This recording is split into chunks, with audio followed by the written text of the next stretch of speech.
भाई इस तौर पर विशेष तौर पर जानते हैं कि हमारी मुलाकात माननीय उप राज्यपाल महोदय श्री मनोज सिन्हा जी से हो चुकी है। उन्होंने भी हमें एक आश्वस्त किया है कि आपकी जो समस्या है, जैसे उन्होंने कहा कि आप बताइए कि क्या समस्या है, तो हमने उनको बताया कि हमारी 1 महीने के नोटिस के अंदर आप करते हैं कि कारोबार बंद किया जाए। जैसे हम पिछले 60 साल 40 साल या 50 सालों से भी अधिक से लोग काम कर रहे हैं, इसमें युवा वर्ग बहुत है और युवा के साथ ऐसी घटना है कि उनके एक किस्म के लिखवाने से बाद हमें लाइसेंस इशू होता है कि आप कोई आवेदन तक नहीं करेंगे गवर्नमेंट के किसी भी नौकरी के लिए। तो वो आवेदन के बाद भी माननीय गवर्नर महोदय जी ने ये बात सुनी, ऐसा लगता था कि उनके पास पूरी तरह से हमारी जो बातें हैं वो सूचित नहीं की जाती हैं।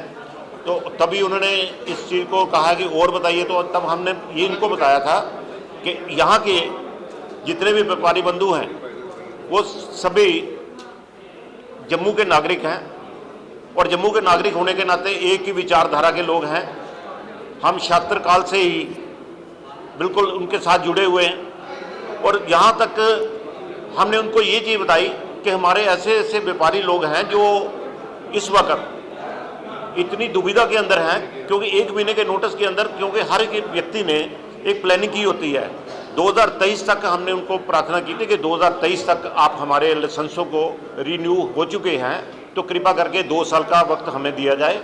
2 साल के बाद अगर आप एक्साइज पॉलिसी को लाते हैं तो फिर हम कोशिश करेंगे कि हम उसमें कहीं उसमें भाग ले सकते हैं या नहीं।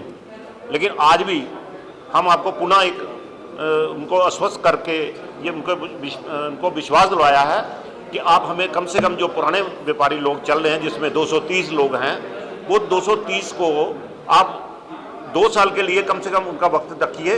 उसके अतिरिक्त जितने भी ऐसे क्षेत्र हैं जहाँ पे वाइन शॉप्स नहीं हैं, आप वहाँ पे लाइसेंस इशू कीजिए। और जम्मू के जो नागरिक हैं उन लोगों के लिए अगर आप ऑप्शन पॉलिसी भी लाना चाहते हैं, उन क्षेत्रों के लिए अभी आप एक्सपेरिमेंट करना चाहते हैं, वहाँ भी आप कर सकते हैं। रही बात रेवेन्यू की, तो हमने उनको भी यही कहा है कि यदि आप रेवेन्यू का इंतज़ार करते हैं कि रेवेन्यू बढ़ाना है तो 230 लोग जो हैं जितना भी आप पर वो टैक्स लगा के वो रेवेन्यू एकत्रित कर सकते हैं। तो फिर उनके बाद माननीय उपराज्यपाल महोदय ने यही हमसे कहा है कि मैं इस पर विचार करूंगा। तो हमें बड़ी आशा है कि वो इस पर विचार करेंगे और हमारे जो केंद्रीय मंत्री हैं माननीय डॉक्टर साहब, उनका भी यही है। और उसके बाद हम माननीय कोयल साहब से भी मिले हैं, जम्मू के जो भारतीय जनता पार्टी के अध्यक्ष हैं, उनसे भी मिले हैं।